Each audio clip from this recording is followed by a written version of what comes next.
Influencer outreach has changed a lot. 10 years ago, if you think about it, when you thought of the word influencers, first thing you do is cringe. But second, you'd imagine, right? It's this thing that fashion brands do, beauty bloggers. It's a very sort of niche type of thing. What's happened since then is we've moved into a world where people trust creators more and more for insights and for their buying decisions. And this isn't just a B2C thing. This is happening in B2B as well. This happened on LinkedIn too, right? Like I've been hit up for content pro. Imagine what people with actual followings are being offered here. A lot of the content you see for a lot of the new tech, someone is paying someone to say something. And if you're building a product in this space and you want to work with creators, whether it's B2C or B2B, it can be intimidating because you want to go from this here, confusing, messy, time draining, into these sorts of outcomes. We figured out how to do this for companies we work with that operate in this space. We've worked with some platforms that are creator platforms themselves, and we've worked with a lot of clients who take advantage of these platforms. We've played around with a few of them, and we found a system that works for us with Clay, of course, but then also using data from influencers.club and enriching the enrichments that Modash gives you insights into. I want to give you a closer look into what I'm talking about. Imagine we're a personal finance, but we want to talk to creators on Instagram specifically. And our objective here is to understand their niche better, see from all of these tens of thousands of influencers who match this criteria, who has the best performance, who's the best fit for what we're building, and how can we write them a customized message. And so the workflow we're going to go through is here. We're going to get this data from influencers.club.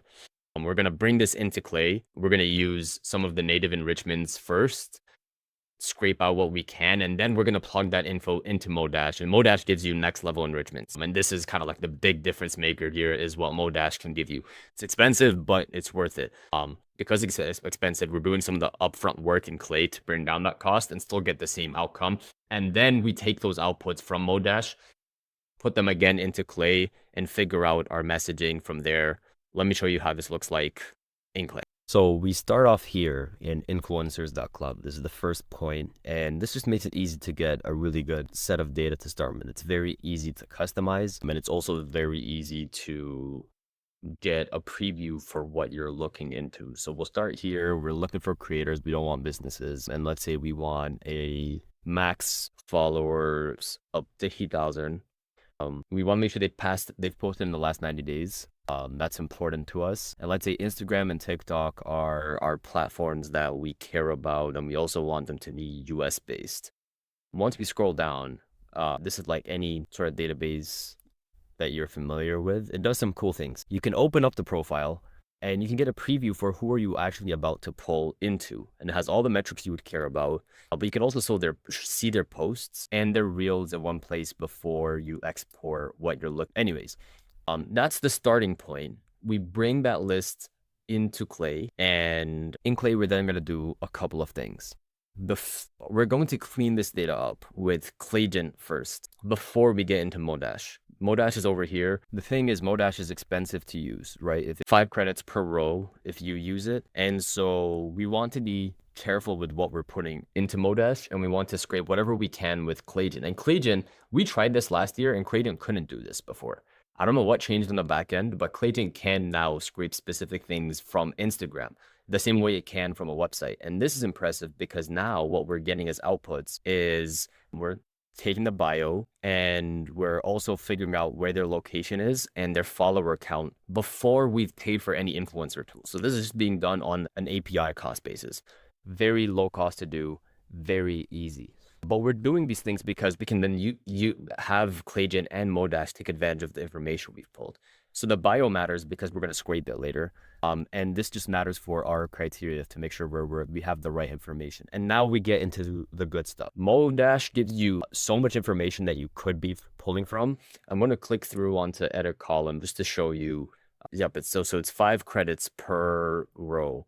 And when it comes to the columns, let me edit them here. Different things that you could be pulling. Email information, very helpful. Because some of these creators, their Instagram DMs are extremely busy, but they respond to you better on email. It depends on the sector they're in. I mean, we can take their first post URL. We can take the text out of it. User ID, full name. What else do we have here? Hashtags that they've used, mentions, content type, scrape recent posts versus popular posts. I'm going to focus on the information that we chose to scrape that we thought was the most useful. First, paid post performance. So what this actually means is every creator has ads and organic content. Paid post performance of ONE means that your sponsored content performs just as well as your organic content. And that's someone that you want to put money in. This is crazy. Like, I didn't realize that platforms are capturing stuff like this. So if we look down here, right, Kara, shout out to Kara, she's killing it. I would rather put $1,000 into a campaign with Kara than Tanya because her paid performance just didn't perform as well. And you can think of a creator in your mind who slips in an ad and you don't even notice, right? Their sponsor content is so good. So this is, to me, the most important sixth variable that there is when it comes to content creators. And then we're also scraping 3 recent posts, and we're taking the URL out and we're taking the text out a bit. Hang on for a second. You're going to see why we want this information. We want their email, of course.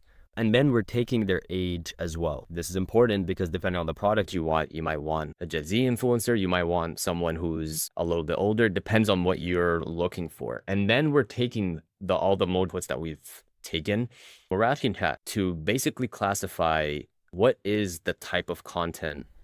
Let me click on here just so you can see the prompt in detail. Right, scrape the posts.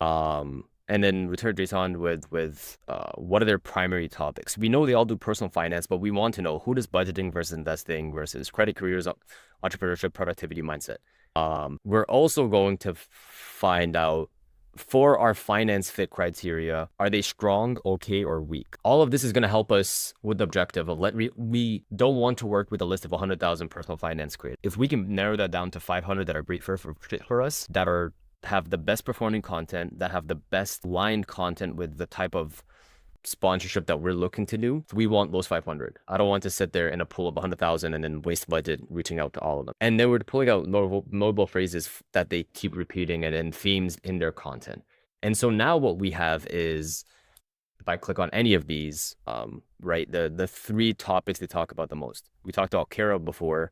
She focuses on budgeting, investing, and mindset, which is a little bit different to someone who has more of a credit focus in their content, who's the money confidential. And then we're scoring this for, are they a strong fit, okay fit, or a weak fit? And now we take all of our scoring together to come up with one final criteria. And this is now very specific because if you look at our instructions in here, the degree to which we're scoring them, this is so detailed. Location is a first score where the max score you can get is 50 in total. So it's 10 points based on location. There is scoring based off of their age group, according to what we're looking for here. There's scoring as well for, are they a strong fit, okay fit, or weak fit on a finance perspective, and how well is their paid post performance doing. But each of these are being scored 0 to 10. And so you can see, I was talking about Kara before, she's killing it. Some others are not. And this person is probably not worth reaching out to. And I think the way we did it is we're only running messaging if they hit a certain score criteria. So these 25s and 20s, we're not even coming up with messaging for them because we're not going to reach out. So then our last step is we're using ClayGen to come up with a specific complement. And the inputs here are, we have so much information we've scraped already. It's really easy to do this, right? But you can look at their previous posts. We can talk about a post they've made specifically. So it's very easy to do this piece. Right, let me click on an example of this. I think this is Kara, right? This is the angle we're going to personalize towards and the message. And now when we see the message, here it is. Let me click through. Very specific. And here's the thing. When you send stuff like this to B2B buyers, they kind of know it. They get the game. Influencers do not. No one is messaging them like the personalization tools that we see in our little LinkedIn bubble has not hit influencers on that level yet. The response rates we get from influencer outreach, very high, right? Like 1 in 5 influencers reach out to will respond. It's very easy to make compelling offers. You're not dealing with a buying cycle or a buying team, and it's very one-to-one, so it's personable. And they're not being spammed as much as the CFO that you're trying to reach out to. And so this is what, it's made sense for some of our clients. A lot of them it doesn't. But for the ones that have, we've crushed it with their campaigns. And the message here, the angle that we're taking is simple, right? Take the compliment we talked about. If their score is high enough, we're using a formula here. make an offer with the dollar amount per reel and a CPA bonus.